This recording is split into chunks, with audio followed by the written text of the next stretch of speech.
Good evening and welcome to Budget 101, session number 7.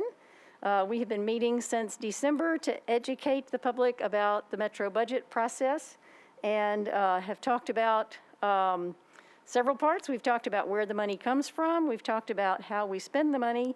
And tonight we're going to talk about how the budget process itself actually works. And there are I have three expert speakers here to help me out with this. The general outline is that we'll look at the two components of the budget, the operating budget and the capital budget. Begin with talking about the operating budget, which is the money that we spend on a day-to-day basis. We're going to look first at the revenue projections, where how we decide how much money we have, because Metro is required to have a balanced budget. So the first step is to make a very well-educated estimate of how much money we expect to have in the coming year and build our budget around that. Then we'll talk about one of the biggest components of the budget, which are the salaries that we pay Metro employees, and then we will move to how the mayor's office then takes all the information from the departments and what they intend to provide for the citizens for the upcoming year and put that into a budget. So to walk us through that process, I want to first invite up Mr. Tom Edelman from the finance office. And if I've done this right, he's going to walk us through the process of budget forecasting. So Mr. Edelman, thank you so much, and welcome to Budget 101 again.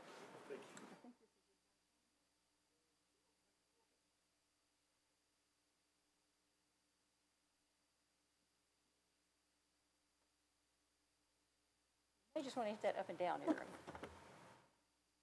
arrow. I'm sorry.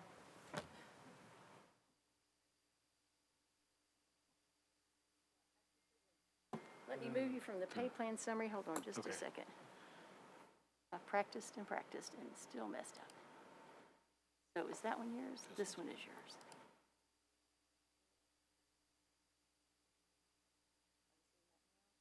Forecasting? Yep, great. There you go. All right. Okay, so you can just up and down arrows or click it, either one. Great.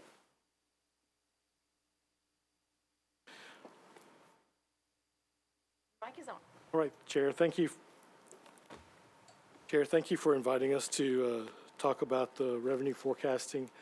We're going to talk about, I'll briefly talk about the process tonight, not so much the numbers or the actual values that we're looking at, but the process that we go through in developing a revenue forecast. The process really is a year-round process. It's not that we spend a couple of months looking at this as we go into the budget season. We really spend a year-round process looking through the various different elements of the revenue to come to this projection. It's very much data-driven. We'll talk a little bit about what the data is that goes into building a forecast, and then it's a collaboration of a lot of people, a lot of different organizations that are involved in putting together a revenue forecast. Year-round, and we'll start with as we're building a fiscal year budget. We'll start with the end of, or the beginning of a fiscal year, the end of an old year, the beginning of a new year. So as we start the revenue process, beginning in July, we'll start looking at the revenue from the prior year, the year that just closed at June 30. And as we're doing that, we're loading a model, a forecast model, where we're looking at capturing all the information that is from the prior year and putting that into our model, which is just building data as we use all the information going forward to put together the budget forecast. It really depends on the data that we'll talk about in a few minutes. So we'll as the financial books are closed, we'll get more and more information that's added to the prior year numbers, and usually that takes a few months to get all the books closed, get the audit done, get everything done that will give us the final revenue numbers. And we're updating numbers throughout that process. We also begin in July, start tracking the current year numbers. And that's really, we start July 1st, but we really don't start getting data until a month or 2 or 3 later down the road. So the department starts collecting their money immediately on July 1st for fees and fines and all the different various revenue sources that departments are responsible for collecting. So they'll start collecting that, but we don't see that into the financial system until after the month closed and we go in and pull that information. So we're looking at August before we even have any of that information. In addition to that, the sales tax revenue, which is a large portion of our revenue, is actually a 2-month delay. So July revenue is collected throughout the businesses in the county. The state gets the money. They will do their information, their recording of that the next month, and then they will send it to us the month after that. So July's revenues we don't actually get until September. So you can see that's another delay in actually getting data into our system. And then beyond that, the property taxes are not really collected until beginning in October. So the other big source of revenue comes in between October and February. So as you can see, we'll start the process looking at information in July, but it really builds up steam as we move through the year. Then in the fall through the spring, we start developing our forecast scenarios, looking on trends that we see based either on prior year, how that ended, or this year as we start getting more information in. We'll start putting it into the model, start building those assumptions that we see going forward. Again, we'll base that on the data that's loaded into our financial model. And we'll begin reviewing that internally with finance department. We'll bring in the director, other people to start looking at the model, looking at the assumptions, looking at the trends that we see, and start building an idea of where we're headed with the revenue. We'll also begin looking at the economic factors and taking those assumptions into consideration. And as you can imagine, over the last few years, those economic factors have played a huge role in revenue forecasting. So we'll take those into account, start building those, updating our models for any assumptions that we see or that we are recognizing in those economic data. And then we start looking at individual revenue elements, updating those as we see fit, as we see necessary. And again, back looking a couple of years ago when we got into COVID and sales tax and whatever was really happening with that, we got very detailed level. There's hundreds of different detailed elements within the revenue forecasting. So we dove really deep into looking at those. But on an annual basis, we still do the same thing. We get into looking at the individual elements, taking them deep into what ifs and trying to get the overall assumption of what we're going to be forecasting for the revenue. Again, we'll review those assumptions with internally, have discussions with various folks within the administration and the finance director's office just to try to begin developing our assumptions. Then we also have a contract, and I'll mention the name a little bit later on, but we have an independent review of our analysis. They've done their own kind of assumptions and analysis, and we compare notes and see how we're doing on major differences that we find in our projections. And then finally, this all comes together in the March-April time frame with the finance director gets comfortable with where the revenue forecast is leading. And as I'll mention again later on, it is the finance director's responsibility to set the revenue projections for the budget. So we'll get Kelly Flannery, who is the current finance director. We're already having discussions with her. And as we build through this, go through this model, she'll be in the process the whole way. And finally, we'll file a budget with the council. That is due to the council on, no later than May 1st. The revenue element, we're working on the expense side throughout the departments are building their expense budgets. March, we'll have hearings with the departments.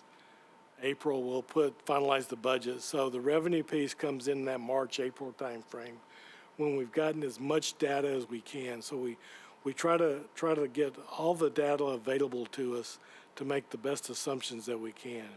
So as you can see, even if it's April timeframe that we're getting that revenue projection finalized, that really is February's revenue numbers from the sales tax.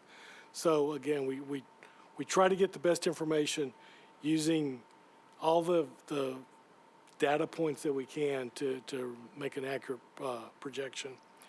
And then throughout the remainder of the year, we're always looking at the revenue, how it's coming in, monitoring variances. And as you know, a couple of years ago, we went through having to pull back. We had hiring freezes. We slowed down spending because we weren't sure where the revenue was going to be coming in, especially in the early COVID period.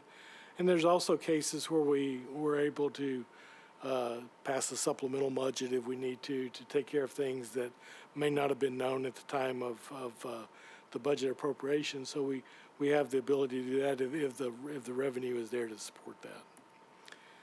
I mentioned that the revenue projections are data-driven. Historical information is the basic building block of our revenue forecasting. As I said, we will collect data points and add those to our model, but that builds upon all the other years that are in there. So the historical information is vital to looking at how we're moving forward with our forecast. It's not simple trend analysis. I have Brandon Hess, who is our revenue manager, has a very detailed and robust statistical analysis model that uses all those data points. Current year performance is compared to forecast, and that provides a current critical information as we're going through the year. I say we're reviewing and watching those numbers, so that is part of the data. Local, state, national, international economic factors must be considered. We're looking constantly at different economic data points, economic forecasts. Those are thrown in as well. And then final forecast, again, is based on the best information that we've been able to put together to build that forecast. I talked about collaboration. That's a vital point, a vital part of the process. As you are aware, Assessor Wilhoit is building the tax base every year. She prepares the tax rolls. We use that for anticipating property tax revenue. Trustee Gilmore is billing and collecting the property tax, so we're monitoring those reports as they come in. Work closely with both of those offices. The departments will provide their projections and collect the revenue based on those projections. So if we're seeing something as we go through the year or in their revenue projections, we'll be meeting with them. And then finally, the State Department of Revenue actually makes the collection of sales tax. So we depend on them to provide us the sales tax information, as well as a source of more details other than just the numbers. So we will be in touch with them. For our big tourist dollars, we depend on collaboration with Music City Center, the Nashville Convention and Visitors Corp. The Chamber provides us information. All of those are local sources providing kind of an economic picture of what's happening inside Nashville. We look to the federal government for some of the bigger economic data points that we use. The Bureau of Economic Analysis, labor statistics for labor numbers, census bureaus. So those are an excellent source of overall large picture economic information. And then the UT Boyd Center is that independent review that that we've hired, they have been with us for a few years now. They actually run their own data sources from the state, and bring those in to compare with our numbers and make sure we're comparable. We'll talk about their analysis versus ours, if there's any variables that we need to be aware of. We have several conversations with them throughout the process. And then the revenue forecast, in general, it's designed to use the most current information, analytical forecasting tools, and we don't just, look at trend analysis and say, we were up 10% last year, we'll be up 10% this year. We really get into the analytics and driving those data points into something meaningful. And then we look at the economic data. All of those go together for building the budget and building the revenue process. Again, as I mentioned before, the finance director has final responsibility for establishing revenue projections and setting the point at which expenses need to be considered within the revenue projection. And the ultimate goal is requirement of a passage of a balanced budget, revenues matching expenses. So, Chair, that's the information I have tonight. I'd be glad to answer questions or take those that I need to back for consideration. Great. Thank you so much for that detailed explanation. I think it's helpful for people to understand that this isn't just a matter of looking at how well we did last year and bumping it up from there. So I appreciate the intricate analysis that you go through. I would have one question, and my vice chair may have some as well. Based on the very robust and refined models that you have, do you expect to be accurate within 5%, 10%? When y'all come up with your final number, are you aiming at a certain level of conservatism? How do you sort of decide where you land? And as forecasters, I would say we're by nature conservative. I mean, we never want to overestimate. We do not have a band range that we work within. We try to provide, based on what we know at the time, the best data we can. So we don't operate within a band. Okay, I appreciate that. And then you mentioned the supplemental budget. So because we tend to be conservative, which I think is very fiscally responsible, then it's not uncommon to come to the middle of the year and discover that we are operating ahead of budget, and therefore at that time we have the opportunity to then issue the supplemental budget. Can you talk a little bit about how that process is made? And correct. And even last year there were a few items that were pulled from the budget, and the conversation with the council at the time was, if the money becomes available or we close the books and we know where we are this year, we'll bring those back to a supplemental, which the council passed that supplemental, which was related to those items that were pulled during the budget process last year, depending on the revenue forecast or the revenue collections, as well as a few other items. But that is done typically as if there's a specific look like this one where we moved it forward intentionally, or there may be reasons that something may not have been known at the time the budget was passed, and those. We work with departments closely to know how they're going through the year, if they have any of those issues.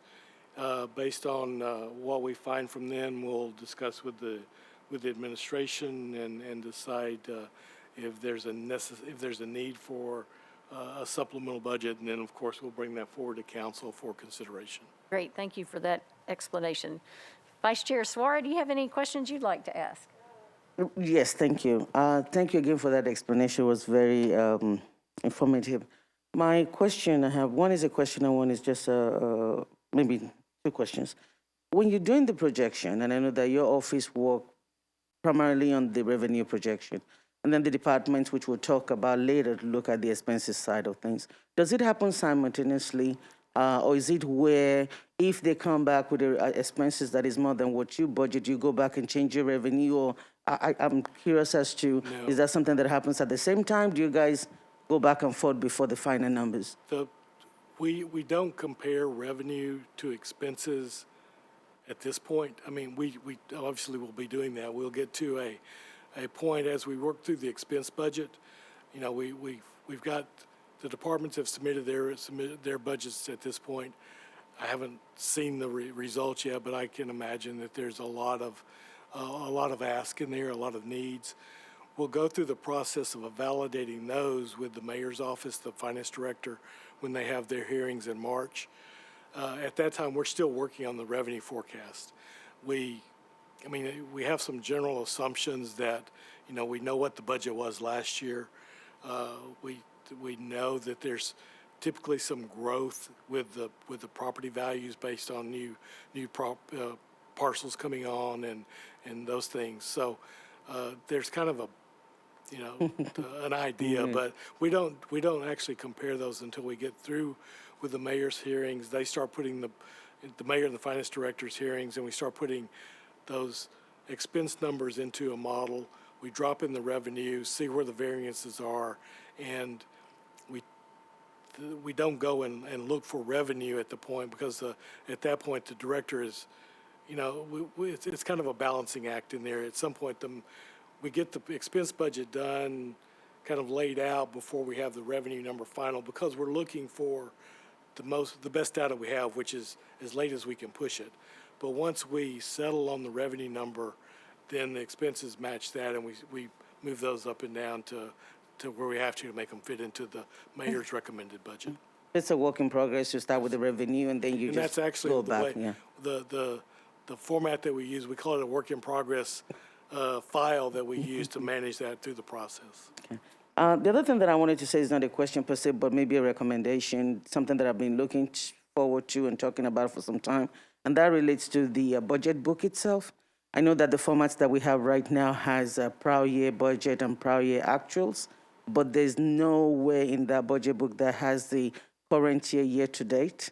I think it's in another budget office report where you have to actually go and look at year to date to look at the budget for the current year. And I think if your office would consider, as you're looking at the book, to actually have current year actuals, so that at least we can. I think for me, when you're just comparing budget to budget, last year budget to this year's budget, it doesn't give me as much.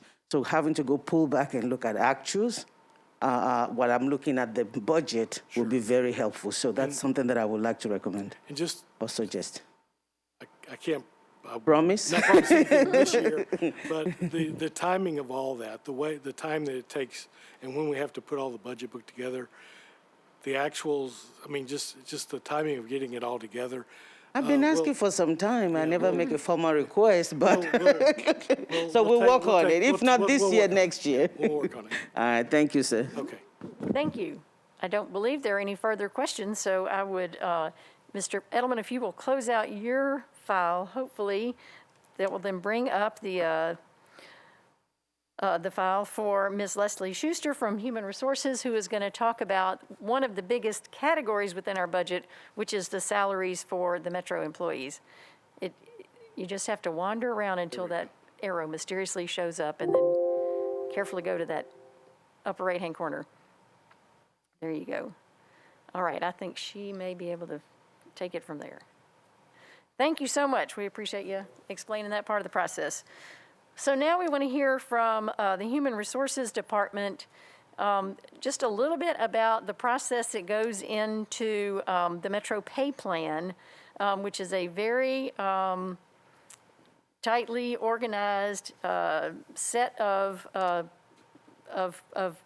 protocols that everyone, I think just for transparency and openness, it's helpful for, I think, the citizens to understand how our employees are paid and what that actual pay plan process looks like. So with that, I will turn it over to you, Ms. Schuster. Thank you. I'm going to try and get And it if you'll pull that mic over good and close, I want to make sure they can hear you on the recording. It's on my laptop correct. I need to get it up here. Try the up and down arrow, or try to wave that arrow around until it shows up on the big There it screen. is. There we go. Okay. I'm going to talk a little bit about our pay plans for general government, police and fire, and health that get introduced to you, the council, along with the budget. So I'm going to talk a little bit about how they're developed, why they're different ones, the timeline of what goes into creating them and getting them before you, and then I'll talk a little bit in more detail about who is covered by those pay plans and how they work, how employees are classified, and how they would move through the pay ranges, how they get increases. So the Metro Charter spells out the Civil Service Commission directs HR to prepare pay plans. And the charter requires a general pay plan, police and fire pay plan, and a health pay plan. We develop those in HR, present them to the Civil Service Commission, and then after Civil Service Commission approval, it goes to the Director of Finance and the Mayor to work out the budgetary implications and the funding. And then when the mayor presents the budget to council, then the pay plans also go before council and track at the same time. And then the council can adopt the pay plan, amend it, or reject it, send it back to civil service, and we start again. So the Civil Service Commission approves pay plans for general government and police and fire, and the Board of Health develops and approves a pay plan for health department employees. And these pay plans include pay schedules, so the pay grades and the range of salaries in each grade, and the classifications with the pay grades assigned to them. So those are the job titles, and what grade they are would show what the pay range is, and the job descriptions that go with each job title. The council would receive 3 pay plans by resolution, and those resolutions include exhibits that show all the pay charts and the salary ranges for each type of job. Any new classifications, new job titles that we need to create are submitted to you by ordinance. So you would get an ordinance to create those, and those are issued at the same time. You would see the resolution and the ordinance at the same time. And these are filed around the same time that the mayor's budget ordinance is introduced. And it tracks along with that process. And as I mentioned, the council has 3 options. They can approve the plans as presented. They can amend by a uniform amount or percentage up or down. They can't, and this is by charter, they can't single out a particular group of employees or a particular type of job to treat differently. It's got to be uniform amount or percentage, the whole thing. Or they can reject it, and the plan currently in place before any of the changes we're recommending would continue, and it would go back to the Civil Service Commission to repeat the process. So some common changes to pay plans that we would introduce would be cost of living adjustment, and you'll hear us talk about that as a COLA, cost of living adjustment, or across the board increase. And those apply to all the pay ranges in the pay plans and covers most employees in general government. There are civil service employees will be on these plans, and there are many non-civil service employees that also follow these plans too, so it would apply to them. Exclusions could include elected officials, employees in grant-funded positions. It depends on how the grant is defined, and some part-time or seasonal positions that aren't covered in the pay plan may be excluded from those, but it's not many. It's a couple hundred employees that might be excluded from a COLA. Other changes we would recommend could be adjustments to certain pay grades or certain classifications, or to add new classifications. We're constantly talking with departments about recruiting challenges. We look at different sources of information in the market for how our peers or the local market is pricing jobs, and make sure we can compete and fill our positions the way we need to. So we will often make recommendations to adjust pay grades for certain types of jobs, or to just make some adjustments for a certain classification. For example, upgrading a sanitation worker. And then we will add any new classifications that we think need to be added. You may remember last year we introduced mid-year a couple of the diversity positions. Chief Diversity, Equity, Inclusion Officer, Workforce Diversity Manager. But anything new, we would introduce by ordinance.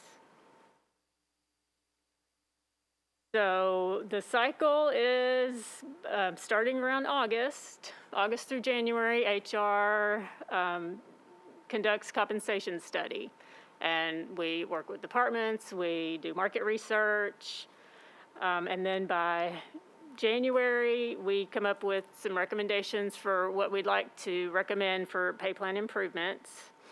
We'll work with the budget office about how much that might cost, and we'll meet with departments and unions to talk with them about what our recommendations are.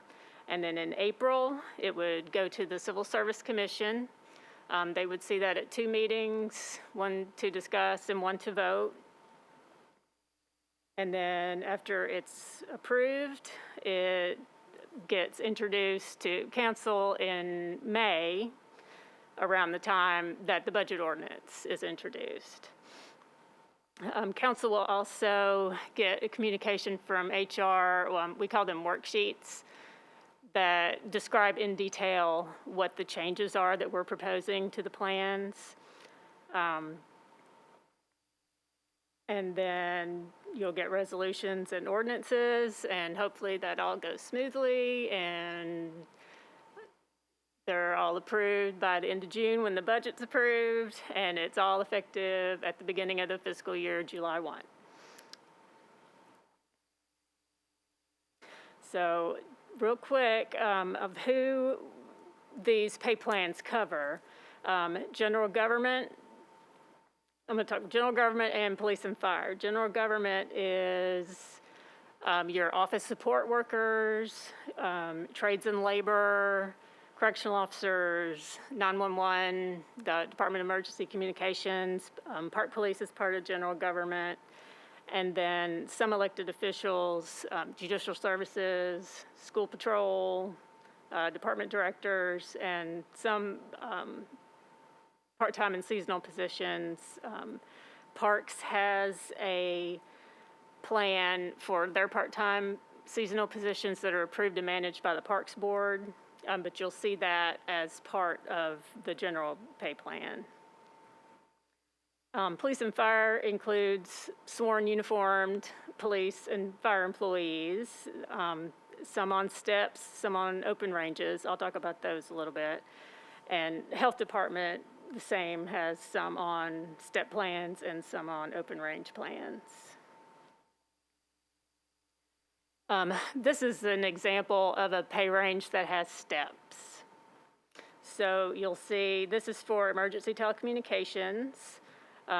This is a typical pay chart that has 10 steps, and you'll see on the bottom it defines how long employees are at each step before they move to the next one.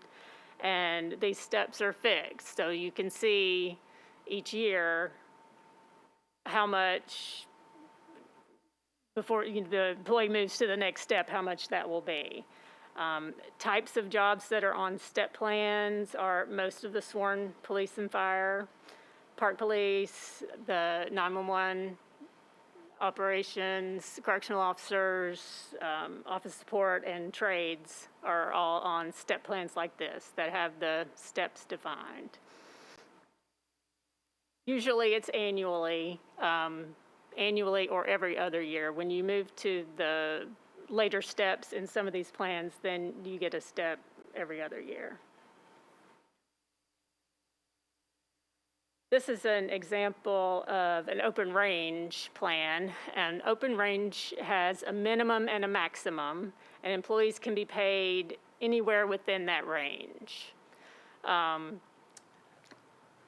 Types of jobs on open range plans are your professional jobs like accountants, engineers, anything that typically requires a college degree.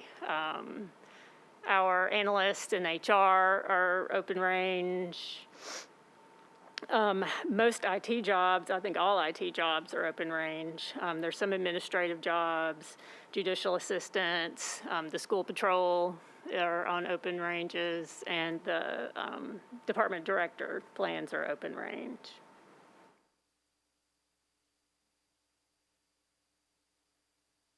Types of pay raises for employees would be a COLA, like I mentioned before. When there's a COLA, then all of these charts that you see would go up by 2%, 3%, 4%, however much the COLA is. Each of these steps would go up that percentage.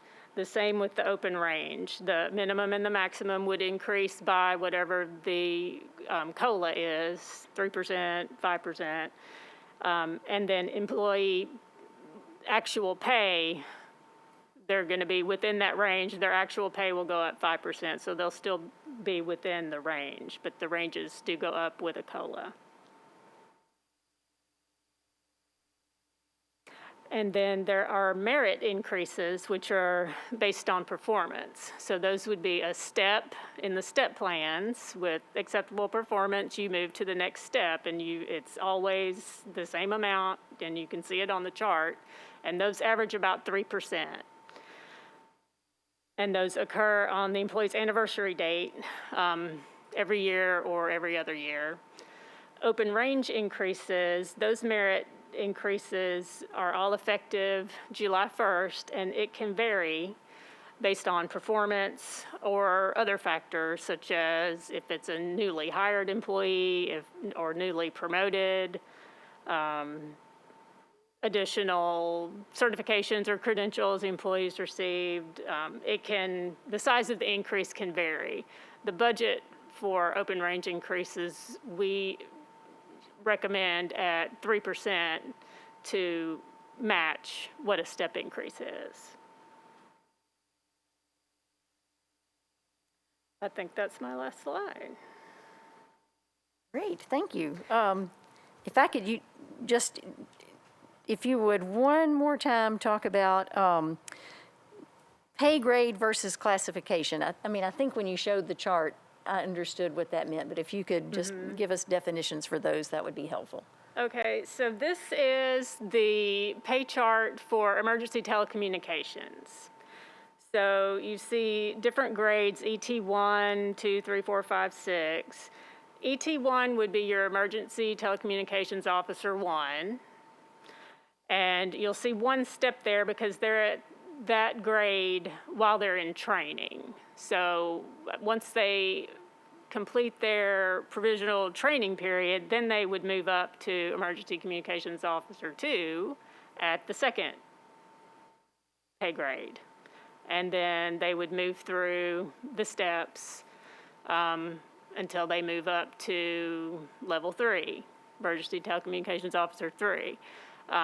Some job families in Metro have progression like that through different levels. And some, it's more of a different job when you get a promotion and change your pay grade. Gotcha. So the classification is like emergency telecommunications, and then the pay grade is the 1, 2, 3, 4. Okay, thank you. That's so each grade corresponds to the level of classification. Gotcha. And experience. That's good. That was my question. Vice Chair, do you have any questions? for Ms. Schuster. Yes, very quick ones. The first one I wanted to ask is, I think you said that when it comes to approving the pay plan, council can only do it together, either accept all, amend all, or reject all. But there was instances where we could actually make changes to a certain classification. So hypothetically, I know there was a time when we were going through budget crunch, and we were trying to see if we can reduce management salary. So if we say all directors will get 2% instead of 3%, would that fit under that or not? Or would that still be considered? After it's approved by the Civil Service Commission, I believe council can only adjust the whole of it up or down by the same percentage. But the civil service can do those changes if they think that is When it's necessary. presented to civil service, it could be presented as the director chart is adjusted this way and the police and fire chart adjusted this way. But once it is passed by Civil Service Commission and gets to council, it can only be changed as a whole, all groups the same amount. So I think it's important for people to know that once council gets it, there really isn't much that we could do, and so the conversation needs to start earlier. Now, are all titles created with an ordinance?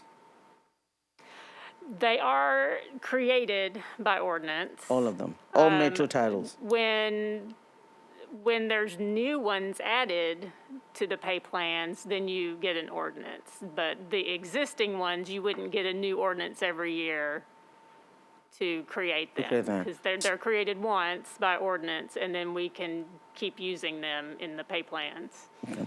The reason why I'm asking is that there are conversations, and again, when we get all of this is already done, right? And there really isn't much you could do at that point. But there's been conversation by constituents about some departments being management heavy. Like you have a whole lot of people in management than you have the regular staff. So is this something that HR looks at? Or is, if the title is already created by ordinance, then HR doesn't touch it? And so how does that work? Do you do a review of the department before we get those numbers in the budget? I just want to see, since we cannot do anything, I wanted to see what's being done. We do review structure of departments. We talk with departments and the unions about the different classifications that departments are using, and we will often reduce, say, the number of classifications in the series. If there's, say, analyst 1, 2, 3, 4, we don't really need that many levels. We may collapse those and just have an analyst and an analyst senior. So that's a way we can change the structure. But the Civil Service Commission is the body that is directed to deal with those details of what the classifications are and what the job descriptions are and the pay grade assigned to them. The Civil Service Commission approves all of those details. Thank you. No further questions? Great, that is a good overview, and there are a lot of fine points in there that I think many council members and citizens have not been aware of, so we appreciate you explaining those. Okay. And so now I would like to invite Mr. Mike Jameson from the mayor's office. We appreciate the HR giving us that piece of it, and if you want to close out your PowerPoint, then Mr. Jameson, we would love for you to tell us then how the mayor's office gets the information from all the departments, the information from finance, and the information from what we know the salaries as a group can be, and how in the world do y'all put all that together and come up with the budget that you will then present to the Metro Council? Absolutely. Well, thank you, Chair Allen, Vice Chair Suara. There are about 56 separate departments within the metropolitan government, separately budgeted entities, and the collection of that information and the quick turnaround and submission into a budget book is a work of art, and the individuals to my right and their departments are to be commended for that. The process for us begins with the development of a schedule for departments to be aware of for their submission. This year, the departments were able to begin submitting their proposed budgets by January 24th with a new process that I'll describe in a moment. February 11th, this past Friday, was the deadline for the departments to submit them, and they're all in, as Tom was mentioning. In about 2.5 weeks, from March 7th until April 1st, the Finance Department and Mayor's Office will then plow through all of the information submitted by all the departments and assessing that in conjunction with what revenue projections there are to see what needs there are and what opportunities for funding exist. During the month of April, then it is incumbent upon the Mayor's Office to begin the preparation of their budget, the assessment and evaluation of all department submissions. By charter, I think as most council members know, we have to submit the budget to the council by May 1st. This year, a couple of calendar complications. May 1st is on a Sunday, so we'll be submitting the budget by the previous Friday, April 29th. It would be nice if the ensuing Tuesday was early in the month of May, but it's not until May 17th when that April 29th submission can be considered. But the council will at least have it in their hands to begin their review. That review by the council is what occupies May and June, as the council members know. And also per charter, the budget, or more frequently, the budget substitute that is crafted by the council has to be adopted by June 30th, whereupon we then submit it to the comptroller of the Treasury for the state of Tennessee. There are particular requirements for individual departments, but there are some fundamental budget obligations that apply across the board. As you've heard Mr. Edelman say previously, the budget has to be balanced by charter. The total appropriations can't exceed the fund balance or reserves or revenues of any fund. Departments need to match recurring expenses with recurring revenues so that we're maintaining that balance structure through the coming year. Also need to maintain your fund balances. Council members may remember the not so pleasant awakening that Mayor Cooper enjoyed, I guess, 2 months into office, the letter from the comptroller of the state of Tennessee indicating that we had been dipping into reserves and not maintaining the appropriate reserve amounts. And I want to commend the council for working with the mayor's office to raise those reserves and allowing some financial stability for the past 2 years. Departments also have to, of course, fund all of their obligations, payroll obligations, increased debt service. We obviously just can't ignore those. Without getting too far ahead of myself and without really knowing all the details, there are a few emerging concerns for this year's budget outlook. One, it's important to note that we are still very much in recovery mode. The last 2 years have been anything but normal by virtue of the pandemic, plus a series of natural disasters, the flood, the tornadoes, the 2nd Avenue bombing. And so we are still very much in that recovery mode. But perhaps what is now emerging as an additional concern is the inflationary rate. We have enjoyed a rate over the past 4 years that has averaged about 1.9%. Most recent reports have it at 7.5%. And we are a financial entity that is not immune to the fiscal pressures that are exerted upon private enterprise, and an inflation rate that is nearly quadruple what's been in years past has a significant impact on payroll obligations, contractual obligations, and so we are keeping a steady but concerned eye on that because it is almost certain to raise investment costs with rising labor costs, payroll costs, contractual costs. The requirements for department submissions, this past year, we, because of the recovery mode that we were in, departments were advised that they have to focus on the critical investments to their core services dedicated towards an equitable recovery from the pandemic and the multiple disasters. Again, we've made some difficult determinations with the council's assistance over the past 2 years that has resulted in some much appreciated financial stability, and we have our reserves where they are safely in place now. We are no longer receiving unpleasant news from the comptroller's office, and grateful to everyone's sacrifices there. But we are still very much in that state of prolonged emergency management, and that will require some continuing adaptive management for essential services and recovery. Thank you, Chair Allen. Any additional increases or investment requests by departments have certain underlying requirements for consideration. Performance-based efficiencies is absolutely crucial. We have to make every single dollar count, and to the extent a department is seeking more than the year past, an explanation of how that will increase performance efficiencies is mandatory. Also seek information from the departments when they do seek investments of what revenue optimization they've engaged in.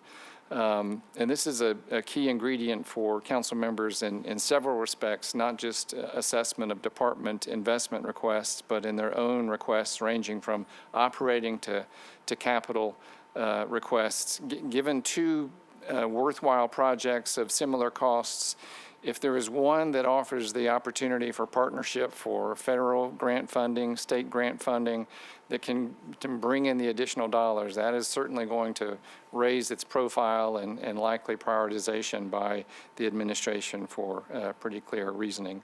Other grant opportunities have to be considered, but of course the council well knows that we've had now significant federal infusion under the ARP grants that are available.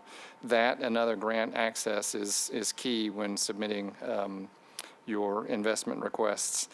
Also, we have to request of departments that they provide an assessment of their fees and fees adjustments. Are they charging the appropriate fee that adequately and collects sums that replace the administrative costs of the services that they're related to? In addition to these fundamental requirements and the requirements that apply to investment requests, the administration has three administrative priorities that are similar to last year's administrative priorities, but priority number one is to sustain an equitable emergency response to the pandemic. Again, I noted from just this morning's news from Dr. Walensky at the CEC that she is cautiously optimistic about the state of recovery that we are from Omicron. 7-day averages are down 40% from the prior week. For diagnoses and hospitalizations are down 28%. And I think everyone is in agreement that they hope that trend continues. But until we are in the clear, we are still in technically an emergency response mode, and responses to that are priority number one for the budget. Priority number two that departments are given by the administration is to invest in key recovery priorities. Those are education, public safety and justice, and economic recovery. Education, how does the department's funding proposal strengthen Nashville's public schools, its teachers, its staff, its students?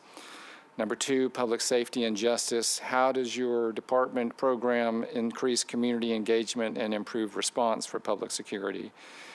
How does it, if it can, reduce crime? How does it meet the needs of first responders? And does it support an equitable and fair criminal justice system?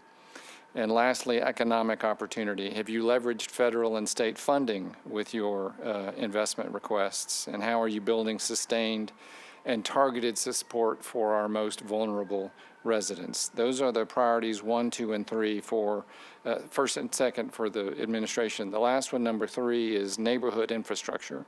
How are we sustaining that and furthering that under 4 modes? Transportation, the connectivity between neighborhoods, businesses, schools, and residents.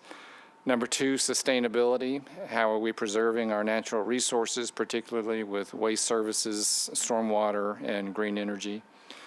Number 3, affordable housing. How is your funding request supporting the building and or funding or preserving of housing options?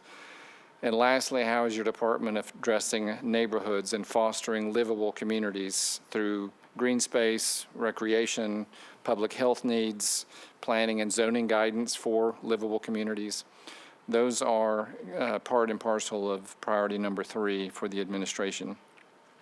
In addition to the 3 priorities that are directed to the departments to focus their proposals around, there are some guiding investment principles around these priorities.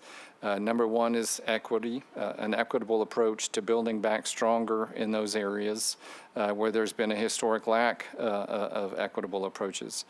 And secondly, performance, when that is overseen by our Office of Performance Management, overseen by Diego Aguarte in the Mayor's office.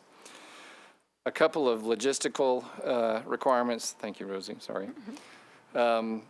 For department budget submissions, I had mentioned that we were submitting department budgets on January 24th under a new program. The new program is essentially a cloud-based budgeting information system that is brand new this year. That is going to be used not just for the FY23 operating budget, but for all budgeting documents, including the true-up, the revenue projections, the capital requests, the 4% requests, and hopefully result in far greater efficiencies in storage enterprises. Training on that system was conducted for about 11 days in January, and again, the system opened on January 24th when the departments began submitting their budget requests.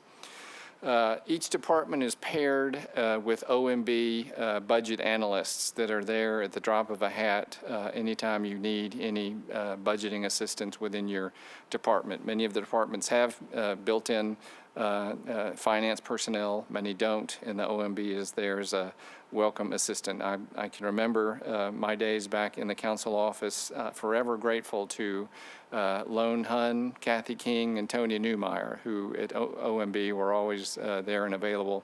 Every department has access to their own budget analyst. The departments do have to participate in discussions with the finance department and mayor's office. Again, that'll be taking up most of the month of March, and also performance assessment metrics overseen by the Office of Performance Management. So how are budget submissions then assessed by the finance department and mayor's office? Any department's baseline is generally the FY22 operating budget that was submitted this past year, with the exception, sorry, Rosie, that we do remove the one-time appropriations that were submitted for one-time expenses. Otherwise, your FY22 was considered your baseline. So from there, you have 3 options. You can submit a flat budget that maintains a consistent approach, or you can go up or down. If a department's budget request went down, I guess step 1 would probably be looking for our smelling salts for OMB, because they're not accustomed to decreases in budget requests. That is not to cast aspersions on anyone. The nature of any enterprise is continuing growth and continuing expenses. But the changes that are anticipated, the investment requests, the increases, several conditions apply to any request for additional funding. Number 1, it is made clear to departments that they will all be evaluated on a cost basis, cost benefits basis. What is this going to cost, and what is the benefit that is going to provide to the public that we serve in exchange? It is fundamentally clear to departments that there is no guarantee of approval, neither by the finance department nor the administration, nor most importantly by the council. The council has the ability to amend every syllable within the budget, and increases usually incur the greater scrutiny of council members during the budget process. If there is an increase in investment request by any department, it has to be accompanied by several pieces of documentation. Number 1 is justification. You have to specify the specific public benefit that will result from the increased allocation. Are you avoiding costs? Are you providing an enhanced service? Are you perhaps doing this to comply with some regulatory requirement or contractual requirement? What is the benefit and purpose of the enhancement? Secondly, you have to provide how the additional resources will expand upon the previously allocated resources that your department has. Next, there has to be a statement of how the increase aligns with the administrative prioritizations 1, 2, and 3 that we went through a little while ago. The equitable emergency response, the key recovery priorities, and neighborhood infrastructure. Third, you have to articulate how this is an equitable appropriation, how the investment furthers equity. This year, I know the mayor is particularly proud, I think the council should be proud, that there is a training on Budget Equity 101 that our still new, I call her new, she's been there since April, Angela Blackman, our Diversity, Equity, and Inclusion Officer, is providing to each and every department head on how budgets can now be calculated and submitted, not with equity as sort of an afterthought, but ingrained within the beginning, middle, and end of the process. And looking forward to the results from Ms. Blackman's training on that. Fourth is the performance impact. Again, describe how this investment, additional investment, is going to increase and improve the performance that your department has provided. The Office of Performance Management, again, Diego Iguarte within the mayor's office, does hold departments to their baseline performance metrics from the previous year and continues that year to year to see how previous allocations have resulted. I made somewhat of a comical reference to the unlikelihood of there being a budget reduction request from any department. And again, that is somewhat rare, I think it's fair to say. However, what the finance department and administration requires each department to do is to go through the exercise, submit a budget proposal that would result in a 2% reduction in your department operations. And what would that look like? And many times the results are fairly drastic and dramatic and lend support for maintaining the budget at least status quo or at least approving the increase, because the result would be loss of key personnel, loss of key capital assets. But that is an exercise that we ask them to go through, submitting at least one. The departments are also included in the capital budget process. I'm going to leave that aside for now with the chair's permission, mostly because that is an engagement with the planning department more so than anybody else, and I think I've exhausted my time in any respect. So with that, I will conclude my comments, Chair. Thank you. Great explanation. I appreciate that. Vice Chair Swar, do you have any questions for Mr. Jameson?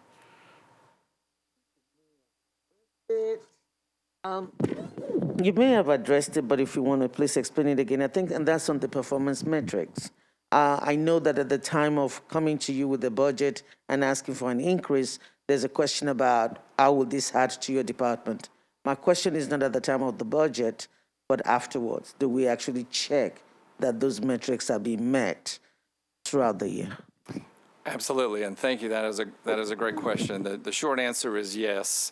The longer answer, and if I can step back a little bit, I know one of the frustrations of most every council every year is the compressed amount of time that you have to absorb an enormous amount of information. Our charter deadlines were created at a point when the budget was probably, I'm told, less than 45 pages. And so the deadlines that you have, a May 1st submission and approval by June 30th, back in 1963, those time periods were probably luxurious, not so much anymore. And so as a result, the budget really now is just a year-round exercise.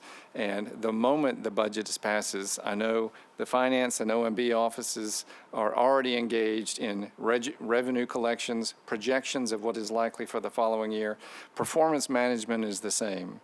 Diego and his team go through monthly assessments of where departments are in terms of what they had projected, what the previous year performance metrics were, and how they compare. And that's one of the most valuable tools we can offer to the council.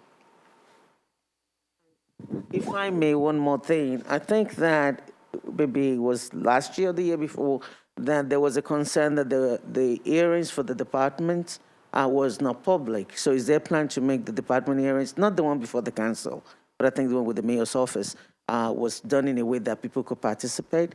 Is there any plan for that this year? So the last 2 years, as I was mentioning, have been anything but routine. And we've now encountered scenarios where we can't have gatherings, a little loosening up now, but we could not have gatherings beyond certain sizes within the rooms in which we usually conduct the hearings. There's never enough time, and I know, I guess, two answers to this. The department hearings that the council will conduct, traditionally, at least for the last 20 years, they've never been able to conduct hearings for every department. You'll be lucky to get 20, 25, I believe. That is routine. And there are some budgets that the departments are so relatively small that the written projection is more than enough for you to assess where they are, and they're always amenable to coming in upon request. Mayor's office is in the same position. It's just trying to get through an enormous amount of information as quickly as possible during the month of March. I know they are still planning that. I know they're still in consultation with the health department as to what their opportunities are given pandemic restrictions. And as soon as I have a complete itinerary for that, we will let the council know. And of course, you're welcome. Thank you for that. I appreciate that, Mr. Jameson. That is a great insight into how your part of the process works.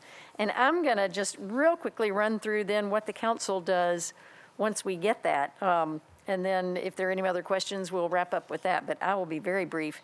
We've mentioned some of those schedule pieces, and I'll come down and flip through it graphically.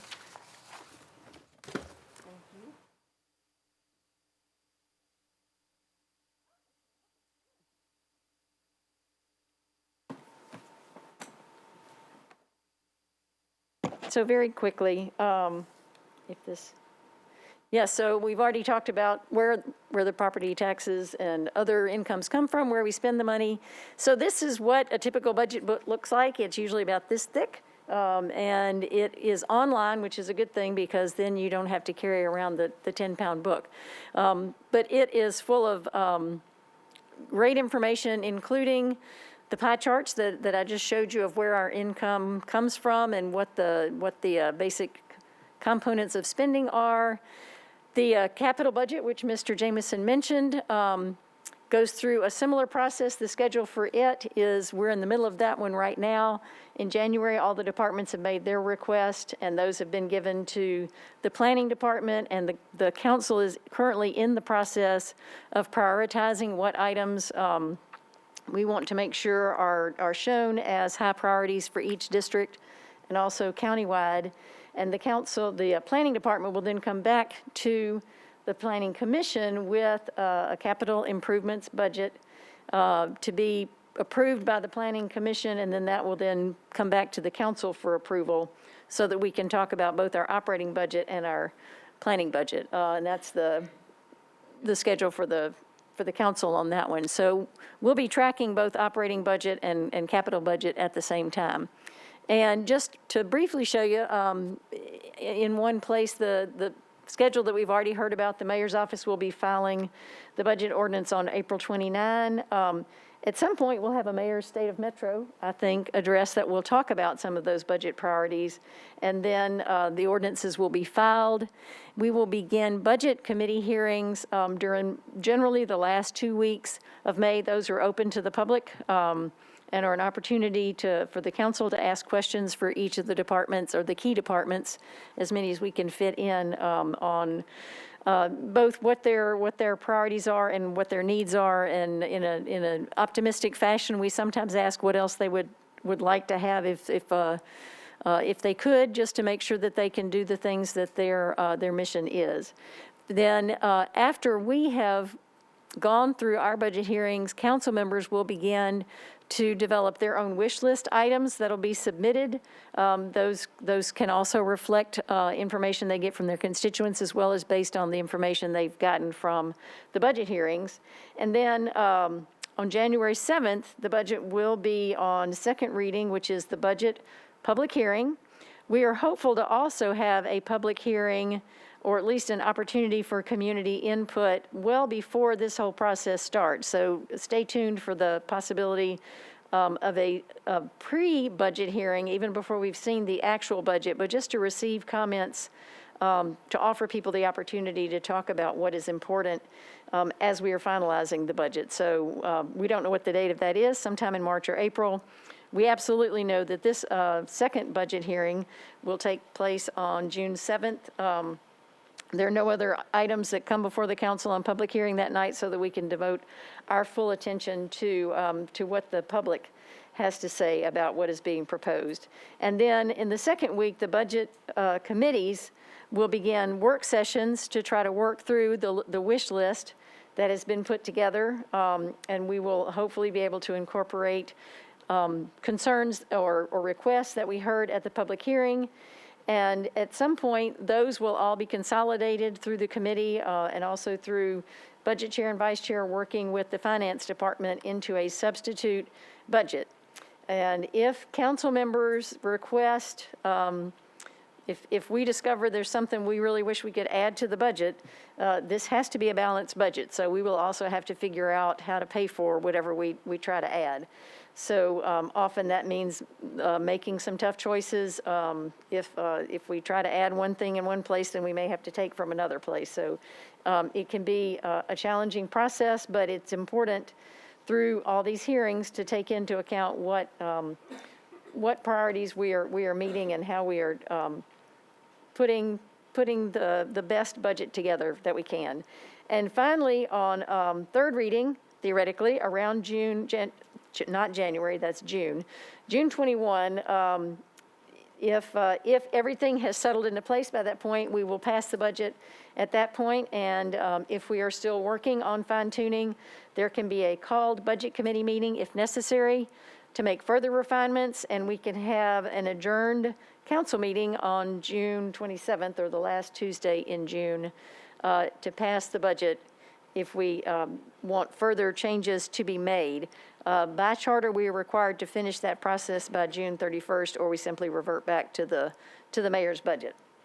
So those dates are not totally finalized. We are still putting that schedule together, but based on previous years, that's typically what the schedule would look like. So we welcome public input at all points along the process, and hope that people will engage as the budget is happening now, and then also once the budget is proposed. We would be interested in hearing from the public on that as well. So again, I think we have come to our end this evening, unless Councilmember Savari have anything to add. We appreciate the people that have watched these videos, that if you want to go back and look at previous ones, I think they're very informative, both on where our money comes from and how we are spending it.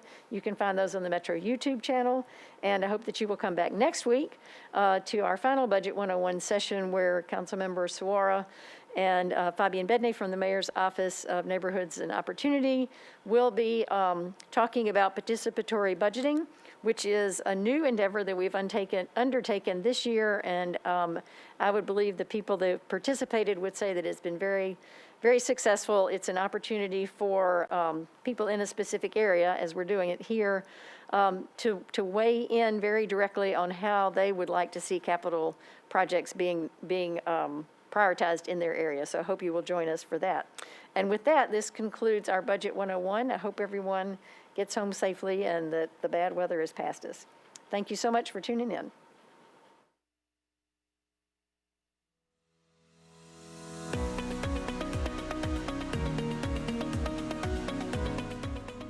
This has been a service of the Metro Nashville Network. If you would like to see this presentation again, or for more information on this and other programs, visit nashville.gov.